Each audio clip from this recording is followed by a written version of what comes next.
দাঁড়াও। আরে সাবাস। ওরে বাবা,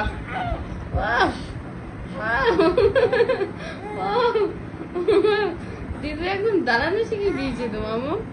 হাঁটু হাঁটু পা পা করো, করবে হাঁটু হাঁটু পা পা। আরে সাবাস, দেখি হাঁটু হাঁটু পা পা। ওরে বাবারে, আরে সাবাস। পা পুরো ফেলে দাঁড়াও, পা পুরো ফেলে দাঁড়াও। ওটা প্রথমে টোয়ের ওপর জোর দেয়। ওরে বাবা, ওরে বাবা, অনেকক্ষণ দাঁড়িয়েছে। শুয়ে বড় তো রেডি হয়ে গেছে উনি, এখন যাবে। বাবাও এসছে। কোনগুলো হবে তো, অনেক জামা আছে তো, ওই নিয়ে আর লাভ নেই। ওই যে মা ওকে এখন খাওয়াচ্ছে। ও ছোটু